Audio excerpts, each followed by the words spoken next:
여러분들은 게으르십니까? 부지런하십니까? 난 게으른 것 같다.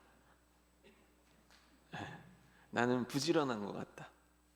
네, 부지런해 자신 있게 손을 드신 성도님이 계시다니 참 반갑습니다. 여러분들 그러면 더 쉽게 좀 질문을 드려볼게요. 오늘 나는 부지런했다. 오늘 하루. 네, 오늘 많으시네요. 네, 오늘 나는 게을렀다. 네, 오늘 나는 게을렀다. 네, 게으름과 부지런함의 기준은 뭘까요? 어떻게 하면 게으른 거고 어떻게 하면 부지런한 걸까요? 네, 우리는 어릴 때부터 개미와 배짱이 얘기 들으면서 어떻게 살라고 배웠죠? 개미처럼 살아야 된다고 배웠단 말이에요.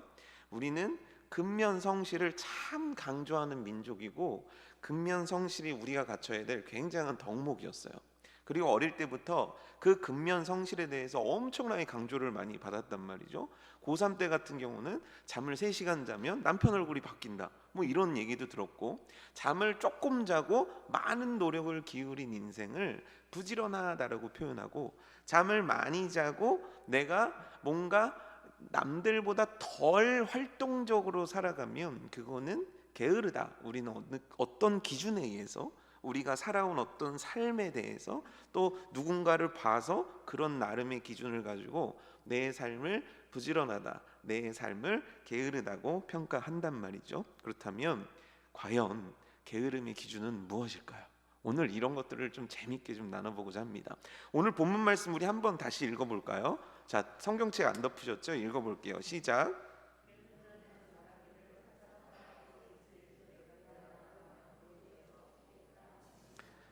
이거를 현대어 번역으로 읽어보면 이렇게 돼 있습니다. 현대어 성경 번역으로는 게으른 사람은 곧잘 이렇게 변명한다. 나는 일하러 갈 수 없다. 내가 만일 밖에 나가면 거리에서 사자에게 찢겨 죽을 것이다. 사실입니까? 거짓입니까? 이 사람이 지금 집에 있는 거예요. 그리고 침대에 누워 있는 거예요. 그래서 아내가 됐던 엄마가 됐던 누가 됐던 얘기하는 거죠. 왜 나가서 빨리 일해야지, 왜 집에 있는 거야? 그랬더니 이 사람이 하는 얘기가 뭐냐면, 내가 지금 바깥에 저 문을 열고 나가게 되면 밖에 사자가 있어. 그래서 나를 찢어 죽일 거야 라고 얘기한단 말이에요. 이거는 사실일까요? 거짓일까요? 사실인 것 같다. 거짓인 것 같다. 네, 거짓입니까? 혹시 옛날 시대니까, 성경이 쓰인 시대에서는 정말 밖에 사자가 돌아다니니까 이 사람이 염려가 돼가지고 이런 얘기를 하는 걸까요? 아니에요. 여러분들이 정답을 맞히셨어요. 이 사람은 지금 밖에 나가기 싫어서 사자를 만들고 있는 거예요. 사자는 존재하지 않아요. 이거를 핑계라고 하죠. 당시 이 성경이 쓰이던 시대는 농경 시대였단 말이에요. 농경 시대는 농사를 지어야 돼요. 농사는 반드시 밖에 나가서 짓게 돼 있어요. 집안에서 지을 수 있는 게 농사가 아니란 말이에요. 그러니까 농사를 짓기 위해서 이 사람은 어떻게든 이른 아침에 일어나서 문 밖을 나가서 농사 일을 해야 되는 거예요. 그런데 이 사람이 나가기 싫은 거예요. 그래서 사자라는 존재를 만들어내는 거예요. 이걸 핑계라고 하는 거예요. 이 사람은 게으른 자신의 삶을 정당화시키게 하기 위해서 사자라는 존재를 만들어서 그 사자 때문에 나는 이걸 할 수 없어, 이 사자 때문에 나는 이렇게 행할 수 없어 라고 자기의 삶을 딱 정의를 내려버린다라는 거예요. 여러분, 그러면 이렇게 계속 핑계를 내는 것이 이 사람 인생을 어떻게 만들까요? 잠언 24장 30절이거든요 잠언 24장 30절 한번 봐요. 자막으로 한번 읽어볼게요. 시작.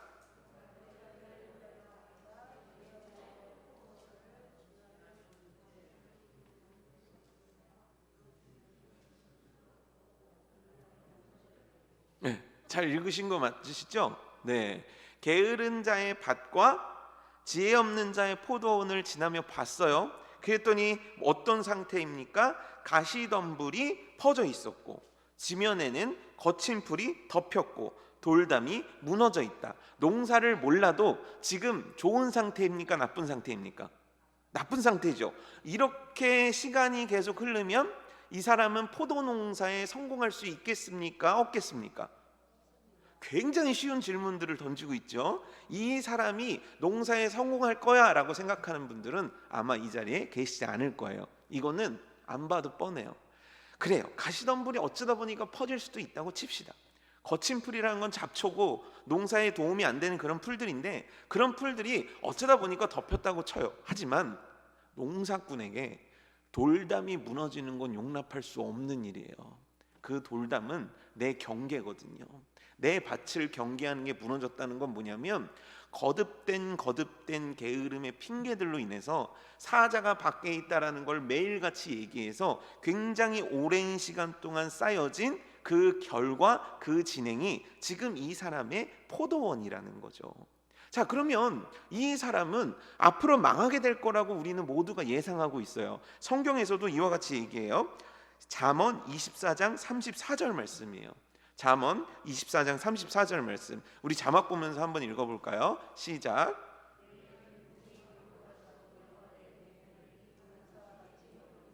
네, 빈군과 곰핍이 이른다는 거예요. 여기까지는 이해되시죠? 그렇죠? 당연히 가난해질 거예요. 그리고 정말 손가락 빨며 살게 될 거예요. 왜냐하면 밖에 나가서 일하지 않기 때문이에요.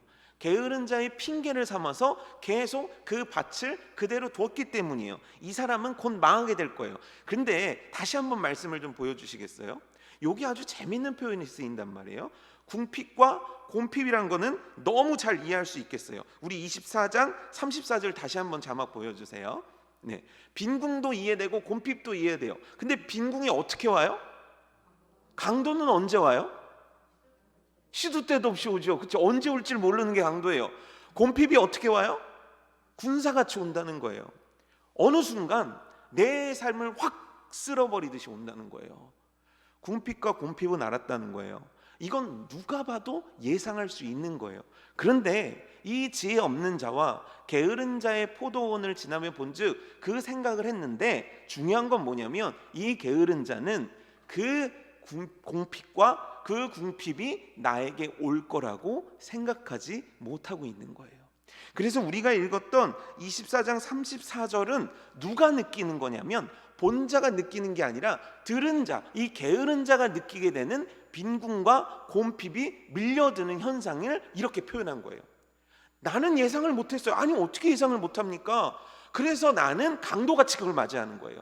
나는 그걸 예상하지 못했어요. 나는 그거를 군사같이 맞이하는 거예요. 말이 안 되잖아요. 누가 봐도 그렇게 하면 이렇게 된다라는 걸 다 예상할 수 있잖아요. 우리가 그냥 아무리 몰라도 공부 안 하면 대학 갈 수 있어요, 없어요? 가요? 요즘은 갈 수도 있나? 미달이 많아서? 예, 알잖아요. 딱 보면 안다고요. 왜 여러분 음식점도 들어가 보면 이 음식점이 될지 안 될지 우리는 느낌적으로 알 수 있잖아요. 그것도 모르세요? 안단 말이에요. 딱 보면 아는 게 있단 말이에요. 그러니 누가 봐도 저 밭은 큰일 났다, 저 밭은 포도를 못 거둘 텐데, 저 밭은 망할 텐데 알 수 있어요. 그런데 게으른 자가 얼마나 무서운 상태에 있냐면, 내가 망하게 될 거를 몰라요. 내가 망하게 될 거라는 걸 혼자만 몰라요. 그래서 이 사람은 궁핍과 곰핍을 군사같이 강도같이 맞이하는 거예요. 어느 날 갑자기 아니 내가 왜 이렇게 됐냐고요? 내가 왜 이런 인생을 살게 됐냐고요? 왜 내 인생이 이렇게 망가졌냐고요? 아니 그래서 너가 게으르지 말라고 그렇게 얘기했잖아. 아니요, 듣지 않아요. 지혜 없기 때문이에요. 듣지 않아요. 게으르기 때문이에요. 게으른 자, 지혜 없는 자는 그래서 미래를 바라볼 줄 몰라요. 그래서 그는 다가오는 위기를 제대로 맞이할 줄도 몰라요. 그저 그는 이 모든 상황 속에서 당황하고 두려워하고 흔히 말해서 멘붕 상태에 빠질 수밖에 없는 거예요. 그런데 여러분, 여기서 우리는 질문을 던져봐야 돼요. 그는 내일을 바라보지 못하고 내일을 깨닫지 못해요. 왜냐하면 그의 밭이 방치된 상태로 그냥 두는 것이 그의 매일이었기 때문이에요. 그의 게으름은 반복된 것이고 그의 사자는 반복된 것이고 그 반복된 것이 쌓여서 오늘의 이와 같은 밭을 만들었고, 이 결과는 망하게 되는 이 공식과 이 삶의 루트를 그만 이해하지 못하고 있는 거예요. 그렇다면 이 밭이 어떤 상태에 있는지를 몰랐던 이 게으른 자가 참 한심하잖아요. 그렇다면 우리는 우리들의 밭이 어떻게 지금 돼 있는지를 생각해 봐야 되는 거예요. 여러분들의 관계는 어떠십니까? 여러분들이 하는 일은 어떠십니까? 여러분들의 미래는 어떻게 될까요? 알고 계십니까? 알 수 있습니다. 오늘 여러분들의 삶을 보면 알 수 있습니다. 알 수 있습니다. 오늘 여러분들이 만들어낸 사자가 존재하는 한 우리들의 관계, 우리들의 미래, 우리들의 직장, 우리들이 뭔가를 하려는 노력의 현장들, 그곳에는 가시덤불과 거센 풀과 돌담이 무너져서 결국 궁핍과 곰핍이 몰아닥칠 수밖에 없는 삶의 현실을 맞이할 수밖에 없는 거예요. 그런데 중요한 건 뭐냐면 내 영적인 것도 그러하다는 거예요. 영적으로도 그렇다는 거예요. 하나님 앞에서 영적인 존재로 살아가는 나의 영적인 밭이 어떤 상태인지를 그래서 볼 줄 알아야 된다는 거예요. 어떠십니까? 게으르셨습니까? 사자를 많이 두셨습니까? 매번 사자를 만드시는 데 익숙하십니까? 목사님들이 얘기하죠. 설교하죠. 그래서는 안 됩니다. 고쳐야 됩니다. 듣고 계십니까? 그것들이 여러분들에게 찔림으로 다가오고 있습니까? 아니면 미루고 계십니까? 미루면 어떻게 되는가? 그 밭에는 가시덤불이 퍼지고, 그 밭에는 돌담이 무너지고, 그 밭에는 풀이 가득한 거예요. 그래서 그거를 계속 말씀을 통해 알려줘요. 하지만 듣지 않아요. 그럼 어떻게 되는 겁니까? 궁핍과 곰핍이, 영적인 궁핍과 영적인 곰핍이 어느 날 도적과 같이, 어느 날 군사같이 내 삶을 휩쓸어 갈 수 있다라는 거예요. 그래서 하나님은 게으름에 대해서 매우 싫어하세요. 그래서 하나님이 원하시는 건 게으름이 아니라는 거예요. 그래서 우리가 게으름에 대해서 주제를 건 거예요. 굿바이, 헤어지자. 난 너와 이제 헤어지고 싶어. 내 영적인 게으름과 이런 거 너 이제 헤어지고 싶어. 내 삶의 게으름, 내 관계의 게으름, 내 성품의 게으름, 이 모든 게으름으로부터 이제 헤어지고 싶어. 우리 굿바이 하자. 이게 굿바이 게으름이에요. 여러분, 이 말씀을 통해서 게으름 굿바이 하는 은혜가 있어지기를 축복합니다. 우리 함께 한번 해볼까요? 게으름 굿바이. 보세요. 왜 웃어요? 게으름과 헤어지는데. 이게 웃을 일입니까? 표정을 정색하고 해야죠. 게으름 굿바이. 빨리 꺼져버려 게으름. 이런 시간이 되시기를 축복합니다. 웃어도 뭐라 그래요? 그렇죠? 일단 게으름이라는 것이 우리의 삶을 그냥 좀 가난하게 만들고 힘들게 만드는 게 아니라 우리 삶을 망가지게 한다는 거예요. 그렇다면 이 게으름의 뿌리는 어떤 것인가를 좀 알아보려고 해요. 게으름의 뿌리. 왜 게으름은 이렇게 만들어지는가? 요거를 알면 우리가 부지런한가 게으른가에 대한 판단도 할 수 있게 돼요. 자, 생각을 해보세요. 제가 어릴 때 5학년인가 4학년 때 시골로 전학을 가게 됐습니다. 거기서 학교에서 갑자기 학생들을 불러내더니 시킨 일이 뭐냐면 잡초를 뽑으라는 거예요. 요즘 만약에 이런 일 시켰으면 난리 나겠죠. 근데 전 때만 해더라도 잡초를 뽑았단 말이에요. 잡초 뽑는 걸 해본 적이 없는 이 고운손인 저는 잡초를 어떻게 했냐면 발로 문댔단 말이에요. 그럼 어떻게 됩니까? 잡초가 어떻게 되죠? 사라져요. 근데 놀라운 건 뭐냐면 그 다음날 그 잡초가 분명히 내가 없앴는데 거기서 나와요, 안 나와요? 나오죠. 그때 배웠어요. 잡초는 어떻게 해야 돼요? 뿌리채 뽑아야 되는 거예요. 잡초는 마찬가지예요. 게으름을 그냥 내가 노력해 게으르지 말아야지, 내일 좀 일찍 일어나야지, 이런 개념으로 발로 이렇게 뭉대면 어느 순간 게으름은 또 올라와요. 내 밭을 또 괴롭힌다고요. 그래서 그 뿌리부터 뽑으려고 뿌리에 대한 거를 좀 알아보려고 해요. 여러분, 이 남자 있잖아요. 남자인지 여자인지 모르겠지만 22장 13절에 나온 사자가 밖에 있다고 이야기한 이 사람은 왜 이런 핑계를 만들고 있는 걸까요? 사실 게으른 사람이라고 아무 일도 하지 않는 건 아닙니다. 가령 예를 들어서 우리 집에 한 게으른 사람이 있다고 쳐요. 그 사람은 하루 종일 핸드폰만 해요. 도무지 돈 벌러 나갈 생각도 안 해요. 밖에 나가지도 않아요. 그런데 이 사람이 큰 일이 났어요. 무슨 일이 났길래 이 사람한테 큰 일이 났을까요? 바로 핸드폰이 고장난 거예요. 그럼 이 사람은 어떻게 하겠습니까? 핸드폰 놓고 TV 볼까요? 이럽니까? 아니에요. 핸드폰을 고치려고 무지하게 노력할 거예요. AS 센터도 갈 거고 돈이 모자라면 엄마 돈 줘 하면서 막 엄마를 닥달해서라도 그 돈을 받아서 그 핸드폰을 고칠 거예요. 그 순간 그는 어마어마하게 부지런해 보일 거예요. 하지만 이거를 부지런하다고 얘기할 수 있습니까? 없습니까? 할 수 있어요? 왜 없죠? 이유는 간단합니다. 이 남자가 해야 할 일은 핸드폰을 고치는 게 아니에요. 그렇죠? 뭔가 근본적으로 원래 하고 있어야 될 일이 있었던 거예요. 그걸 하지 않고 지금 내가 급해서 움직이는 이거를 부지런하다고 얘기하지 않는다는 거예요. 게으름이 이거예요. 게으름은 내가 좋아하는 일을 한다고 해서 부지런하다고 평가받을 수 있는 게 아니라는 거예요. 게으름은 해야 할 일을 해야 부지런한 자로 인정받게 되는 거지, 내가 해야 할 일을 하지 않고 미루는 건 아무리 많은 일을 하고 아무리 바쁘다고 해도 이 사람은 게으른 자가 되는 거예요. 예를 들어 볼게요. 저는 직업이 뭐죠? 제가 누군지 아시죠? 네, 목사예요. 목사예요. 그럼 목사가 오늘 이 시간에 제가 꼭 해야 되는 일이 있어요. 그게 뭐죠? 제가 이 시간에 꼭 해야 되는 일이 뭐예요? 설교하는. 나 말고 딴 사람 올라와요? 아니, 이 시간에는 주보에도 일이 맡겼으니까 저는 어찌됐건 이 시간에 설교를 하는 게 저의 일이잖아요. 근데 이 일을 해야 되는데 바빠요. 세차도 해야 돼요. 땀을 막 뻘뻘 흘리면 세차를 해요. 전 게으른 겁니까? 부지런한 겁니까? 전 게으른 겁니까? 부지런한 겁니까? 왜죠? 해야 할 일을 하지 않았기 때문인 거죠.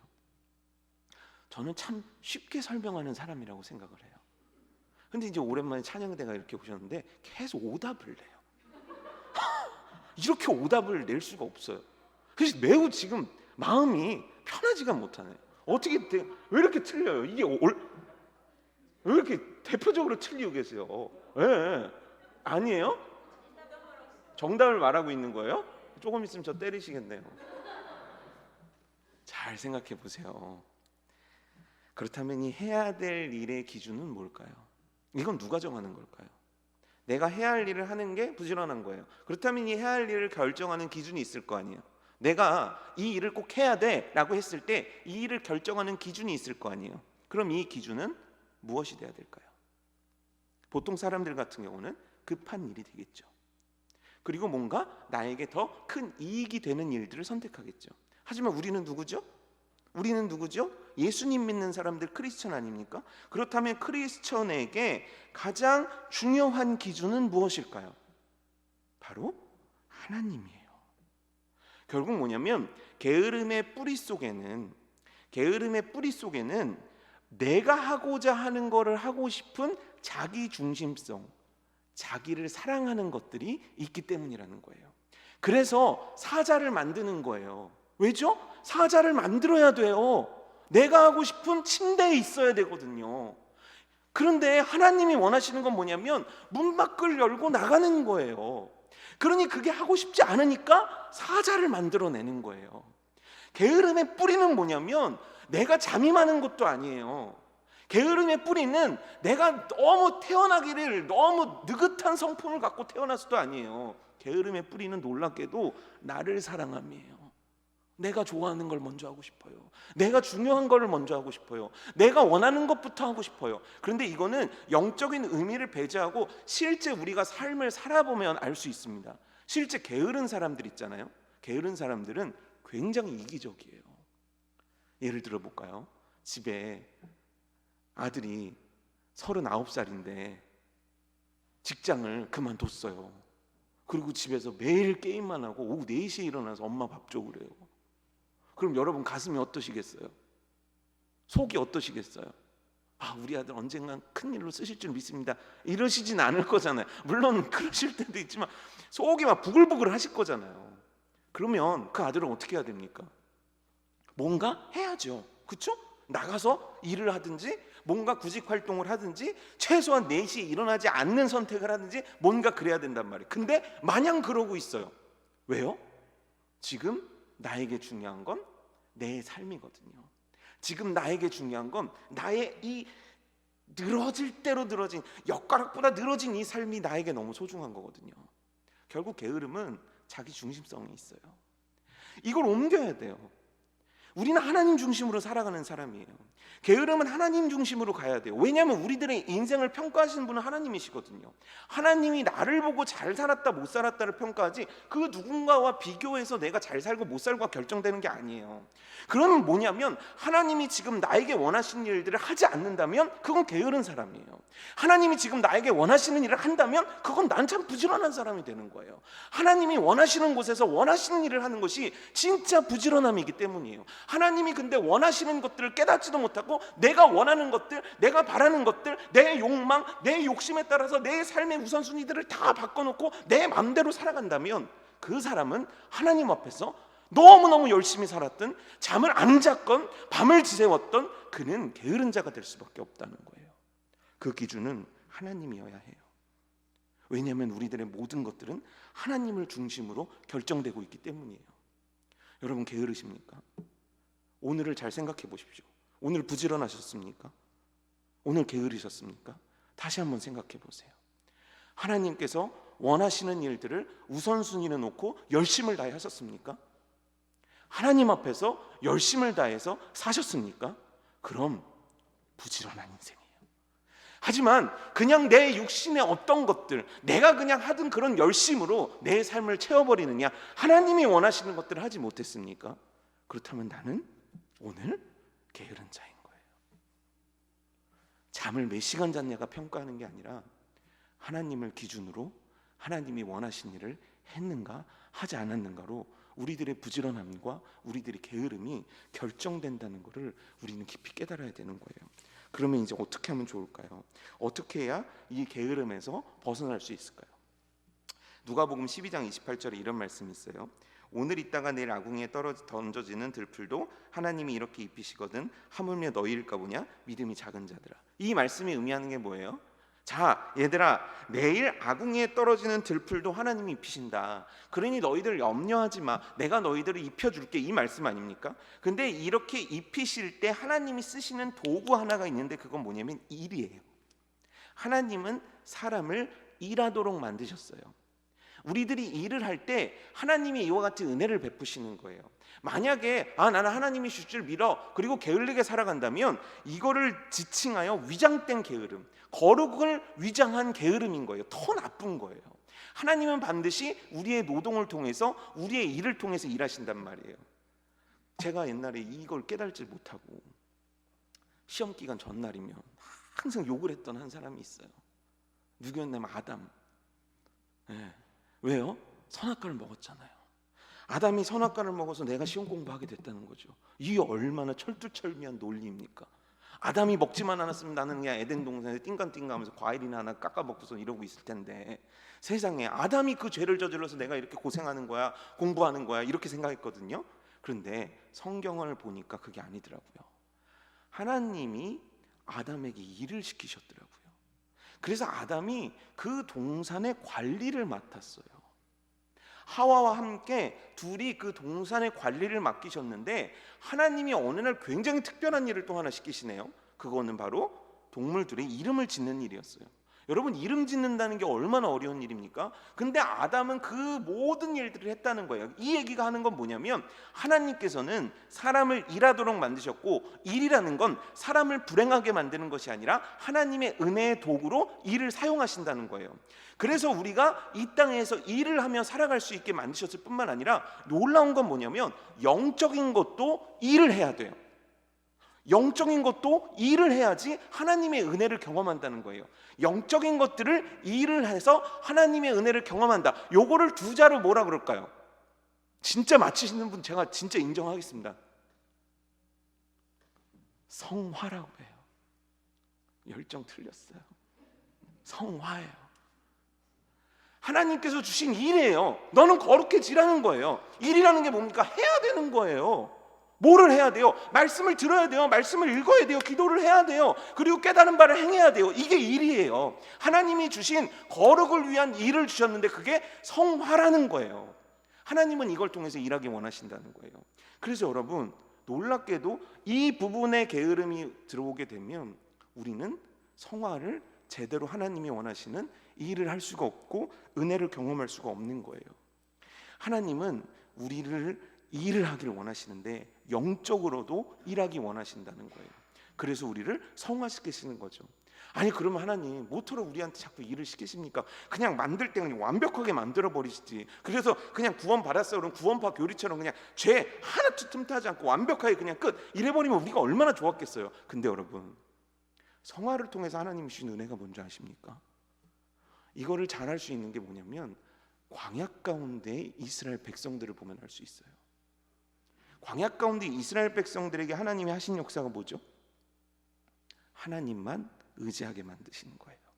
성화라는 과정은 우리들에게 고통을 주기 위한 과정이 아니에요. 하나님은 이 성화의 과정, 영적으로 우리들이 일을 하고 노동을 함으로 하나님만을 의지하는 주의 백성으로 만드시는 거예요. 그래서 하나님은 그의 사랑하시는 백성들을 광야로 불러내셔서 하나님과의 만남만을 갖게 하시는 거예요. 하나님만 의지하는 자로 만드시는 거예요. 그 대표적인 인물이 아브라함이에요. 그 대표적인 인물이 이삭이에요. 그 대표적인 인물이 야곱이란 말이에요. 그들을 광야 가운데 불러내셔서 너무너무 좋은 땅에 살고 있던 그들을 광야 가운데 불러들이셔서 그곳에서 일하게 하신단 말이에요. 그래서 거룩으로 만들어 가신단 말이에요. 아브라함이 얼마나 어리석은 짓을 많이 했는지 몰라요, 광야 가운데서. 하지만 하나님은 결국 그를 믿음의 조상으로 만들어 내신단 말이에요. 그를 진짜 거룩한 하나님의 자녀로 만들어 가신단 말이에요. 오늘날도 하나님은 그와 같이 일하신다는 거예요. 우리의 영적인 것들을 일함으로, 부지런하게 일함으로 우리들을 새롭게 만들어 가시는 역사들을 우리들에게 행하기 원하신다는 거예요. 근데 중요한 건 뭐냐면 우리에게 이 부지런함이 있냐는 거죠. 우리들에게 영적인 부지런함이 있냐는 거예요. 있습니까? 많은 얘기를 할 수 있을 거예요. 고난주간이니까 더 많은 얘기를 할 수 있을 거예요. 고난주간, 우리가 만든 사자는 뭐죠? 고난주간 새벽 우리가 만들고 있는 사자는 뭐냐고요? 새벽 예배 나오면 하루가 피곤할 거야. 새벽 예배 나오면 하루가 힘들겠지. 새벽에 내가 이렇게 일어나는 게 가족들 보기에 좋지 않을 거야. 새벽에 내가 이렇게 헌신하는 게 무슨 의미가 있겠어? 과연 고난주간 난 부지런한 자냐는 거죠. 왜 안 나오냐고 물었을 때 왜 오늘 이 고난에 함께 동참하는 이 거룩한 일들에, 이 거룩한 노동에, 이 거룩한 일에 함께하지 않았냐고 했을 때 우리들에게는 준비된 사자들이 있다는 거예요. 10마리도 넘을 거고 100마리도 넘을 거예요. 그리고 그게 너무 그럴듯할 거예요. 하지만 중요한 건 뭐냐면 오늘 주님께서 진짜 우리들에게 원하는 부지런함은 무엇이었겠냐는 거죠. 생각해 보신 적 있으십니까? 일찍 일어나서 많은 일에서 많은 돈 버는 거, 그거 부지런한 거예요. 그렇다면 하나님을 위한 부지런함은 어디 있냐는 거예요.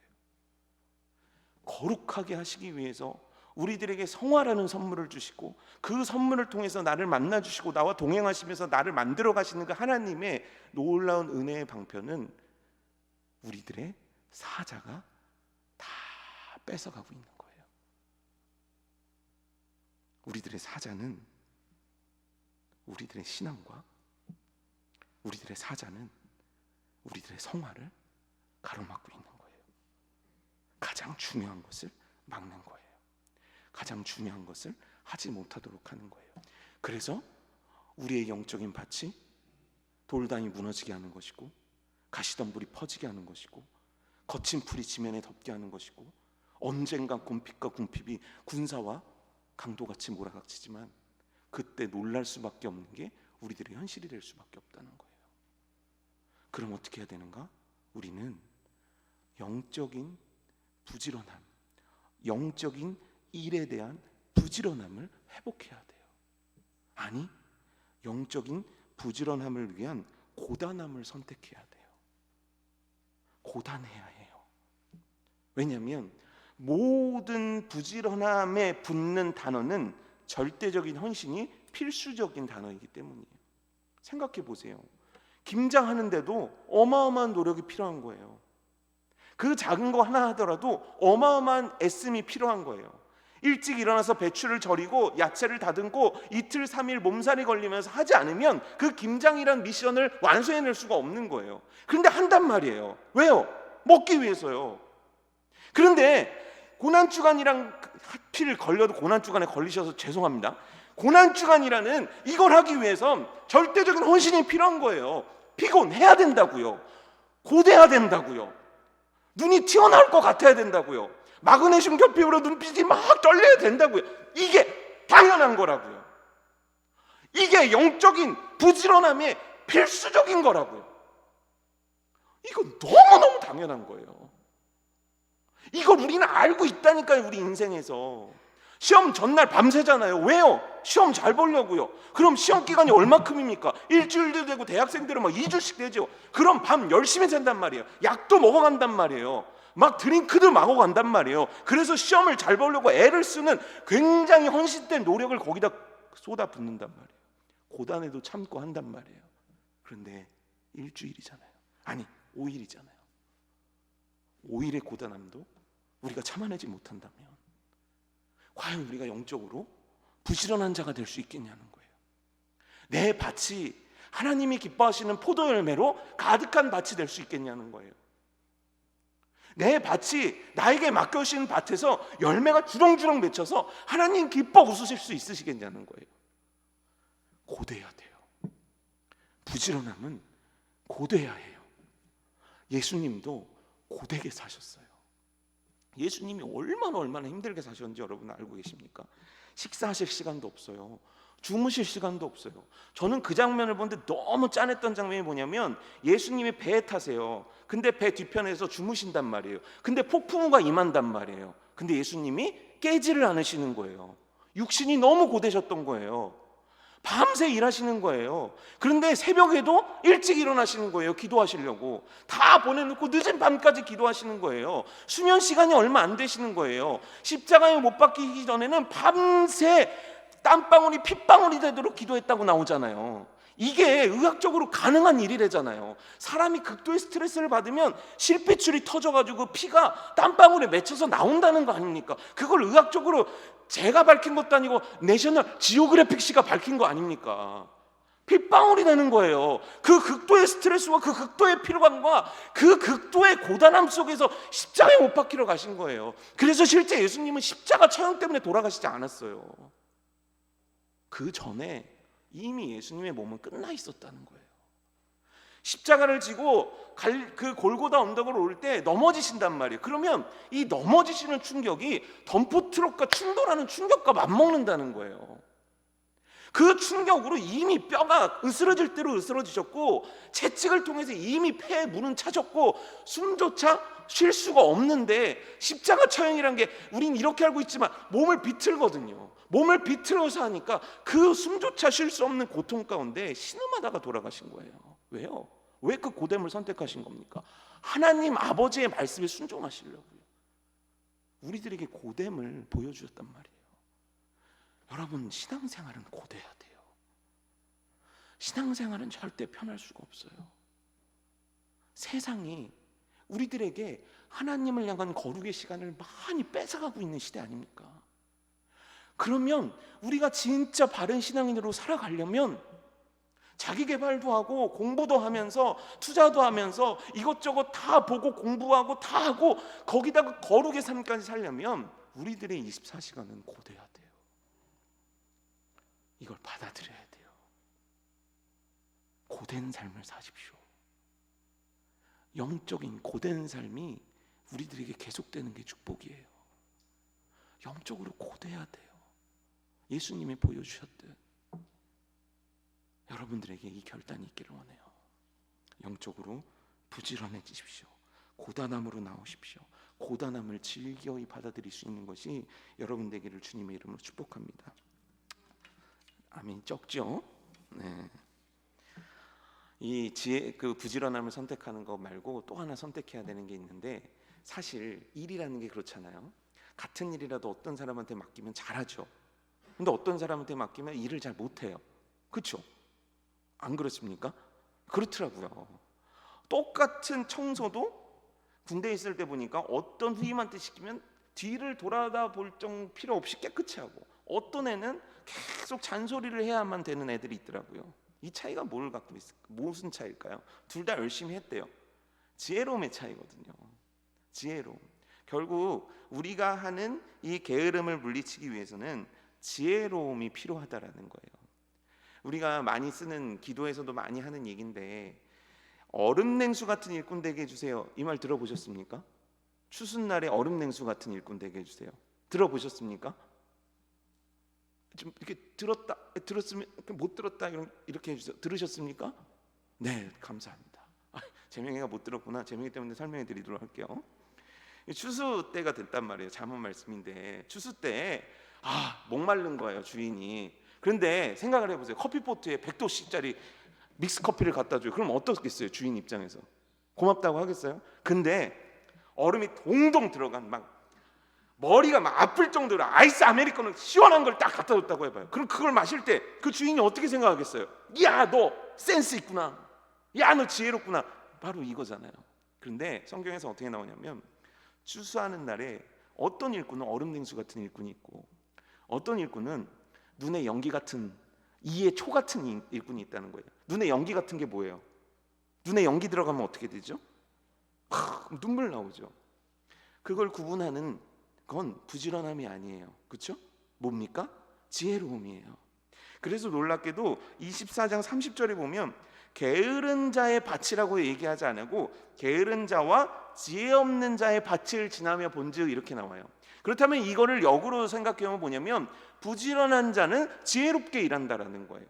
그렇다면 무엇이 지혜롭게 일하는 것인가? 우선순위를 바로 결정할 줄 아는 것이 지혜로움이에요. 그럼 그 우선순위의 기준은 뭐가 돼야 될까요? 우선순위의 기준은 내가 돼야 될까요? 하나님이 돼야 될까요? 하나님이 돼야 되는 거예요. 하나님 중심성을 가지고 그 일을 우선적으로 할 때 나는 지혜로운 일꾼이라 칭함을 받을 수 있다는 거예요. 두 번째는 뭐냐면, 내가 맡은 일을 잘 처리하기 위한 지식을 갖는 거예요. 지혜를 갖는 거죠. 근데 이 지혜는 어떤 사람이 갈구하게 돼 있냐면, 잘하고 싶어하는 사람이 갈구하게 돼 있다는 거예요. 그러니까 뭐를 시켜도 이거 잘하고 싶어갖고 이거 뭐예요? 질문도 하고 열심히 한 사람은 일을 잘할 수 있어요. 근데 그냥 가만히 시키면 이런 사람은 일을 잘 못한단 말이에요. 그러면 어떤 사람이 지혜를 갈구하는 사람이냐? 결국 열정이 있는 사람이 지혜를 갈구하는 사람이 될 수 있다는 거예요. 어떤 열정이 필요합니까? 시편 116편 12절인데 제가 읽어드릴게요. 내게 주신 모든 은혜를 내가 여호와께 무엇으로 보답할까? 내가 은혜 받았는데, 내가 십자가 사랑 받았는데 내가 무엇으로 주께 보답할까? 하나님, 나에게 지혜를 주셔서 내게 주신 이 일을 잘 감당할 수 있게 해주세요. 하나님, 내게 주신 은혜가 커서 나를 차세대 비전학교의 교사로 삼아주셨는데, 착금사역자로 삼아주셨는데, 이 영혼에게 내가 어떻게 해야 될지 모르겠어요. 하나님, 나에게 지혜를 주셔서 그 아이와 소통할 수 있는, 그걸 열어갈 수 있는 지혜를 나한테 허락해 주세요. 하나님, 능력도 없는 제가 목자를 맡았습니다. 하나님, 나한테 지혜를 주셔서 이 목원들을 관리하고 주님께로 잘 이끌어갈 수 있도록 하나님 나를 도와주세요. 그런데 말씀 속에서는 어떻게 나와 있냐면, 야고보서 1장 5절입니다. 너희 중에 누구든지 지혜가 부족하거든 모든 사람에게 후히 주시고 꾸짖지 아니하시는 하나님께 구하라. 그리하면 주시리라. 결국 뭐냐면, 내가 지혜로움을 구할 때, 그 맡겨진 바를 정말 잘하고 싶은 마음에 하나님 앞에 지혜를 구할 때, 하나님은 우리들에게 필요한 지혜를 주신다라는 거예요. 그래서 나는 게으른 자가 아니라 부지런한 자의 인생을 살아드릴 수 있다라는 거예요. 여러분, 말씀을 좀 정리해 볼게요. 침대는 뭡니까? 내 중심. 그럼 침대에서 나와서 밖으로 나가는 건 뭡니까? 하나님 중심. 간단한 거예요. 사자는 뭡니까? 내가 만들어낸 핑계. 그렇다면 그 사자가 아닌 그 밭을 나갔을 때 그곳에는 뭐가 있겠습니까? 바로 하나님께서 나에게 맡기신 일을 감당하는 참 기쁨과 참 은혜와 참 행복이 그곳에 있게 되는 거예요. 여러분, 침대는 편해요. 나를 위하니까요. 하지만 밖은 고됩니다. 이거 얼마나 고난주간에 기가 막힙니까? 침대는 편합니다. 하지만 교회 밖은 고돼요. 하지만 고됨을 선택하는 게 정직이에요. 저는 예전에 달란트 비유가 참 마음에 안 들었어요. 5달란트, 2달란트, 1달란트. 아니 성경을 이렇게 왜 쓰셨냐는 거죠. 그냥 똑같이 3통일 다 3달란트씩 받고 자 어떻게 했나 이러면 뭔가 듣는 사람도 보는 사람도 오해를 안 할 텐데, 아 저 사람은 5달란트 받았으니까 쉽게 5달란트 했겠지 이렇게 생각을 한 적도 있었단 말이에요. 그런데 살다 보니 깨달았어요. 5달란트가 5달란트를 만드는 건 5달란트만큼의 고됨이 있어야 돼요. 2달란트 만든 자가 2달란트를 만들려면 2달란트의 고됨이 필요하더라고요. 그게 하나님이 만들어 놓은 세상의 이치더라고요. 우리는 무엇을 선택하고 있습니까? 우리가 듣고 싶은 말씀은 간단하지 않아요? 착하고 충성된 종아, 내가 작은 일에 이렇게 충성했구나. 너에게 더 큰 일을 맡기리라. 사실 우리가 듣고 싶은 칭찬 아닙니까? 하나님께 이런 말씀 듣고 싶지 않아요? 잘했구나, 잘했어. 그 잘함의 스타트는 침상에서 밖으로 나오는 거예요. 결국 1달란트 받은 자는 자기 침상에 머물렀던 거예요. 하지만 5달란트와 2달란트는 그거를 들고 문 밖으로 나온 거예요. 그들이라고 사자가 없었겠어요? 여러분, 그들의 마음이라고 사자를 만들지 못했겠습니까? 하지만 청지기는 그런 거예요. 청지기는 눈앞에 사자를 보는 게 아니라 하나님의 명령 따라 움직이는 게 청지기예요. 그래서 결국 그들은 문 밖을 나온 거예요. 1달란트 받은 자들은 주인은 나빠, 주인은 불의해, 사자를 만들어낸 거예요. 마찬가지입니다. 하나님은 우리를 통해서 하시고자 하는 일이 있어요. 그걸 사명이라고 하죠. 그 사명의 길에 들어서는 건 문 밖을 나오는 거예요. 사자를 만드는 게 아니에요. 사자를 만들어서 침대에서 머무는 내 인생을 허비하는 게 아니라고요. 여러분, 바라옵기는 영적으로 침대에서 나오십시오. 문 밖을 나와 열심을 내어 고단함을 택하여 주님을 위해 그 길에 뛰어들어 보십시오. 여러분들이 바로 5달란트 남긴 자, 2달란트 남긴 자가 될 줄 믿습니다.